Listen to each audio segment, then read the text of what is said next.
Good afternoon, everyone.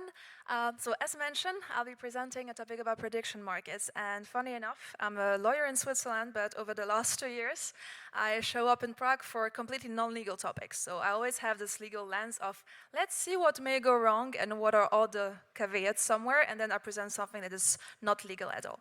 This time it's going to be prediction markets because it's the biggest hype. Everyone is talking about poly market, Kalshi. Can we bet on Trump whether he will say a specific word tomorrow in his speech or not?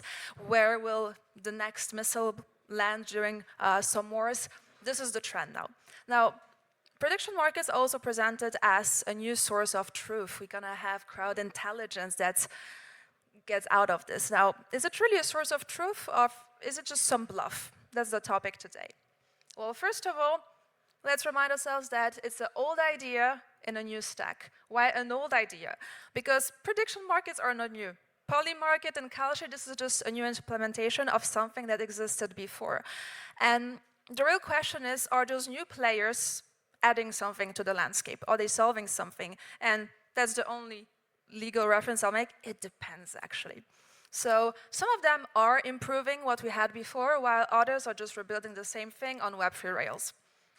Now, crazy times. Why is it important? Because as you'll see with the examples I'll mention afterwards, prediction markets were always tied to things that stir our feelings. It has to be important enough that we want to bet on it. And it was always about politics, elections, sports, and wars, unfortunately. And these last months, we have so many events, even the last years. This is kind of what feeds also the markets. If there's nothing interesting happening, what should I vote on? Just like the next football match? So the old wave.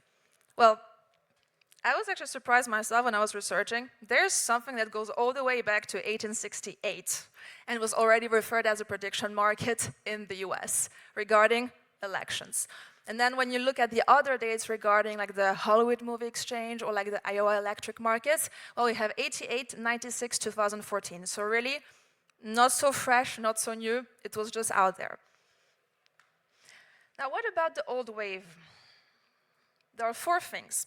The old model worked. There was traction, people use it, but it was not as prominent as now. Poly market is everywhere on the news, same for Kalshi. How come that we haven't mentioned these examples instead? Well, first of all, regulatory uncertainty. All of these examples were not big enough to really stir the debate in terms of should we regulate it differently.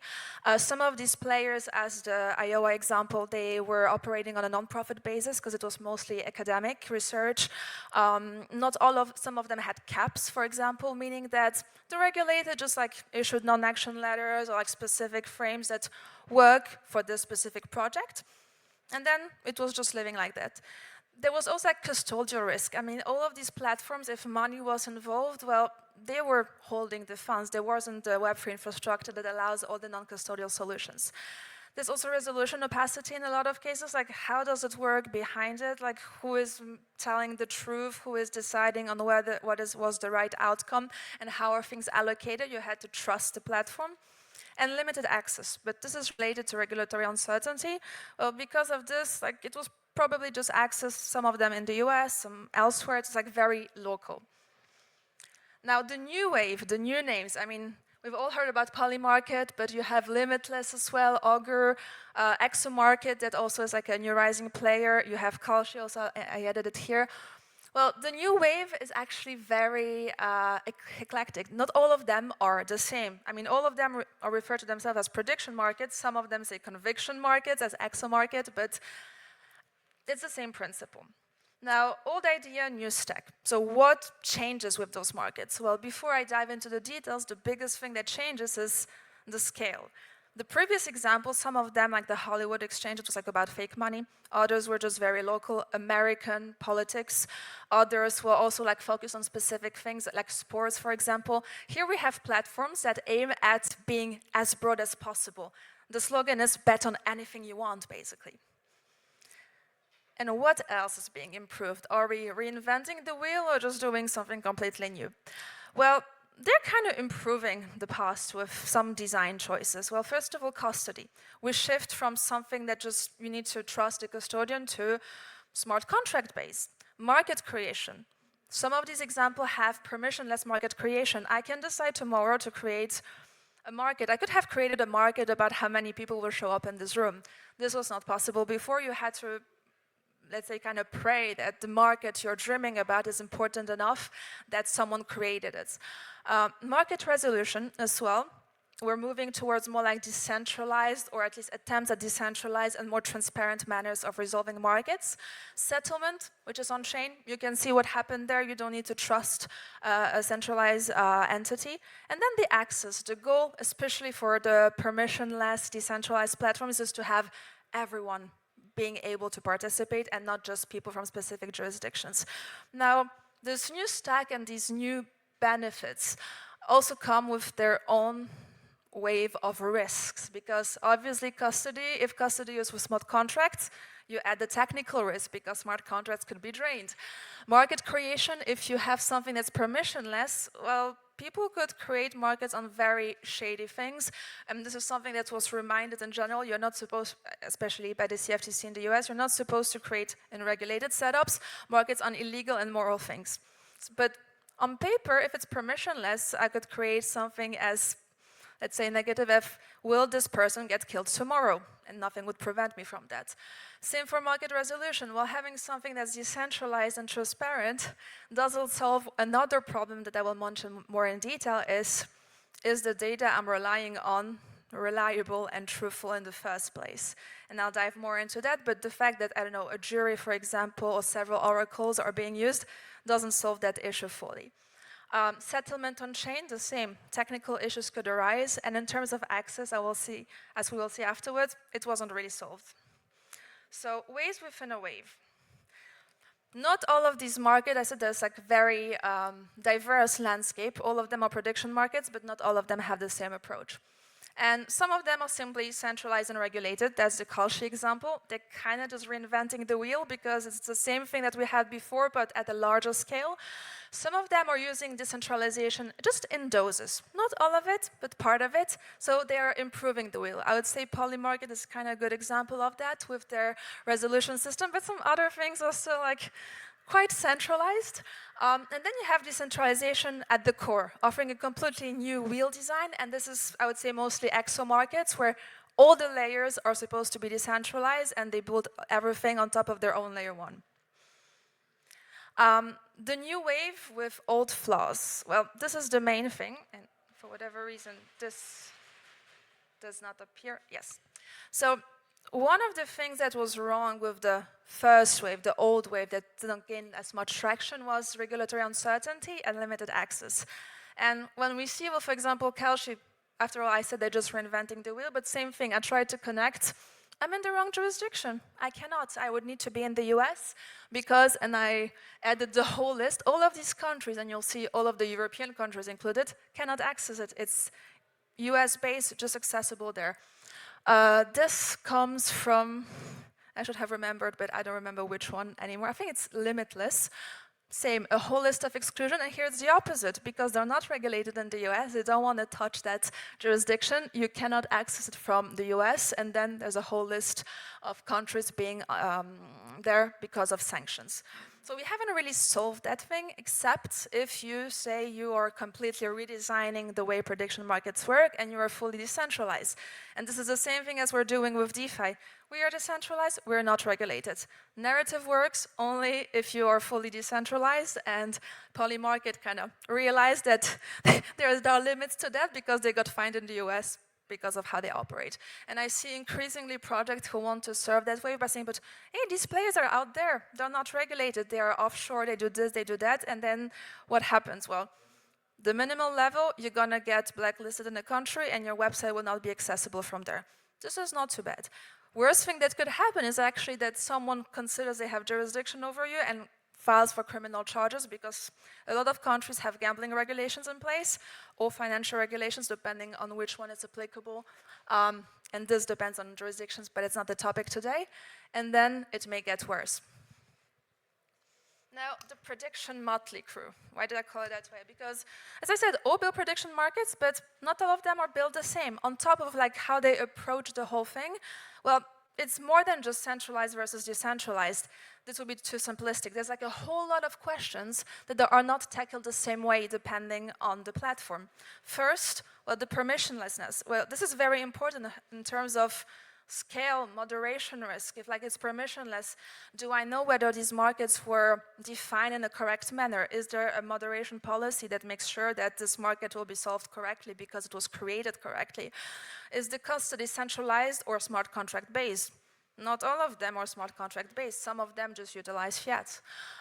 Is settlement on-chain or platform controlled? Also very important, and I'll come back to it, like, what is the model? Is it an order book model or is it an AMM? It influences a few factors as well in how you interact with them. Is the platform regulated? That's the information that is kind of hard to see on most of them. If it's regulated, you'll see it, it's in plain sight. For all the other ones, what happens is like, just guess where they are established. Is there a centralized monitoring or moderation? Like, is it really just a decentralized Wild West, or is there something in place to ensure that the bad seeds are taken away? How can users pay? This is also important. How are fees charged? What happens there? Is it like, which share goes away? Often the documentation of these projects hints on this information, but sometimes you really need to dig deeper to find it. And finally, how are markets resolved? And this is the most important because it will directly influence whether this thing you hope to earn at the end, if you're right on your prediction, goes to you or not.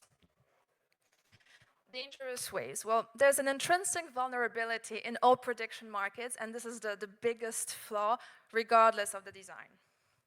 It's basically the data that will solve for resolution.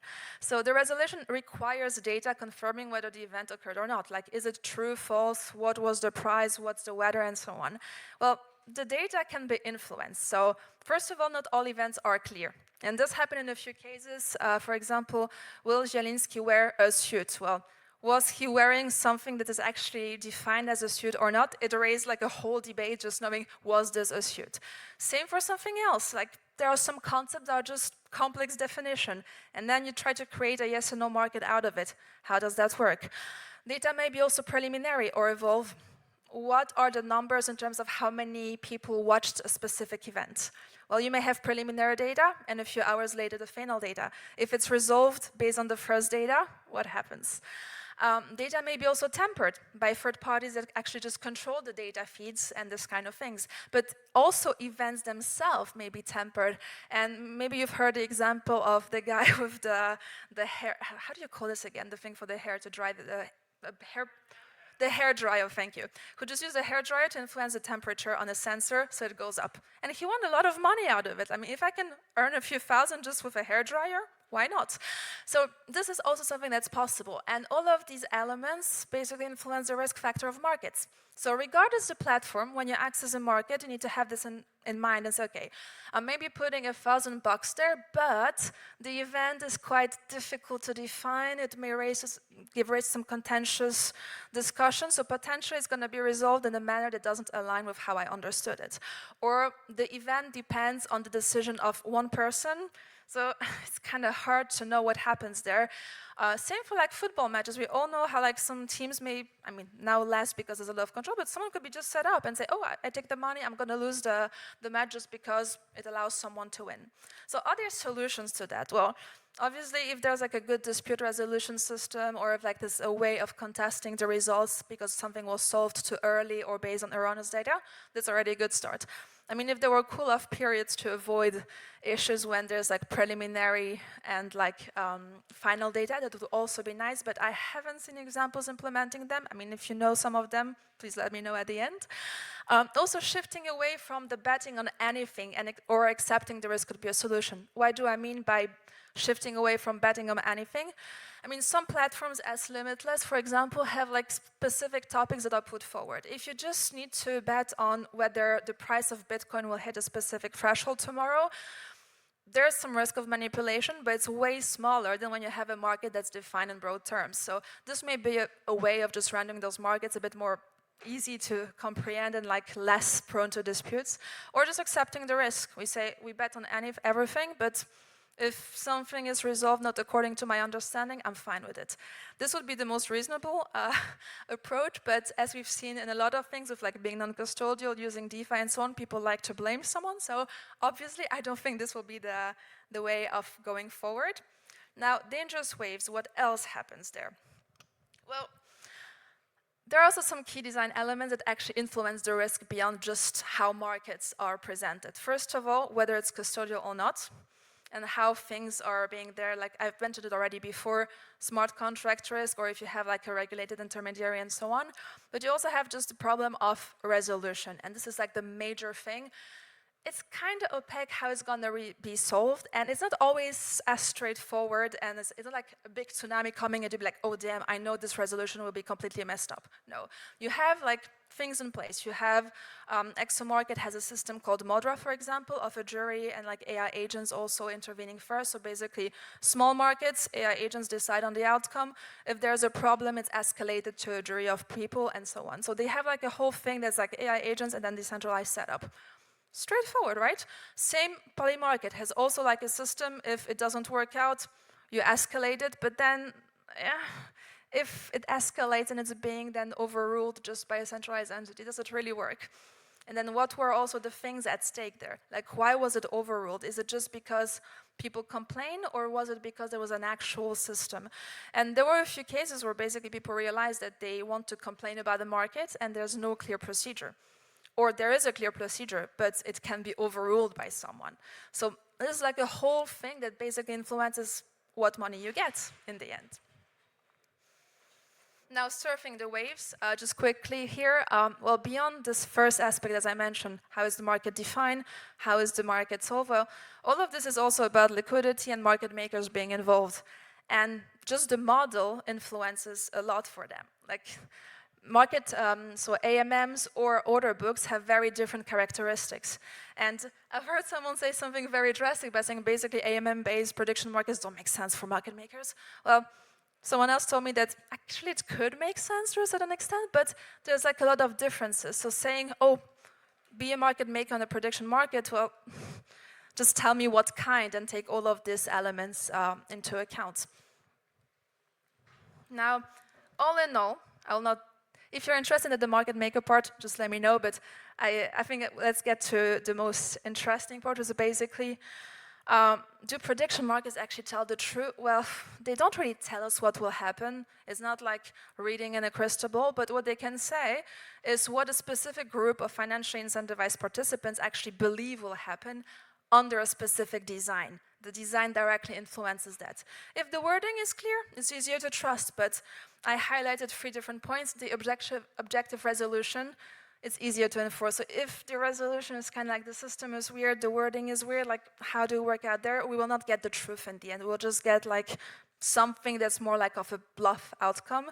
The credible oracle, very important as well. What oracles are being used? Is this one? Is there a backup one? Is it several one and data is being combined? How does that work?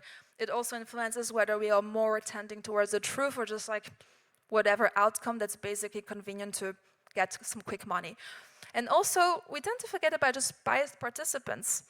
Like, what about the fact that people who vote are actually simply biased and they're not voting on what is the truth, they just vote on what they believe will be the truth. And I mean, funny enough, when you check the numbers, and I don't know to what extent we can rely on these numbers because most of these markets are permissionless, not fully regulated, whatever, but a lot of these users are in the US. Then second comes Israel, and then you have people in some other countries. Let's guess why. US, a lot of things are happening. Trump is creating a lot of traction. You can be easily biased there. Israel, the same because of the whole situation in the Middle East. So to what extent are people voting there objective or biased? And we've heard about some insider trading issues in both of these jurisdictions. So when these people vote, they just want to make a quick buck. They don't want to tell us the truth on what is their actual conviction. So, because they don't tell us what will happen, well, this is kind of what we end up with, like people just betting there and being on what will be the best outcome for them financially. And like for news, at the end of the day, the question is always, what is the source of information? Same for prediction. When we say those predictions are influencing the truth and kind of giving us like some insights, crowd intelligence, okay, Just let's wait for a second and think about all of these design aspects. Okay, so the source is a prediction market where things are designed that way, and specifically a market that was set up in a way that is very well designed, easy to solve. Okay, maybe it's a source of truth. If not, then potentially it's like the equivalent of like a shitty newspaper that is kind of interesting, but you need to double check the information. So greatly designed beliefs certainly contribute to crowd intelligence, but poorly designed ones are merely depicting attempts at making some quick money. Now, if this was of interest to you, let's keep in touch. Beyond talking about prediction markets, I'm also advising them and advising other projects in DeFi. And it was a pleasure to present to you. If you have any questions, and I have time for questions, I don't know, maybe let me know. Yeah, thank you for the presentation. And you got like questions about prediction market for Anna? Yeah. If not, yeah, you get the. We will be moving for.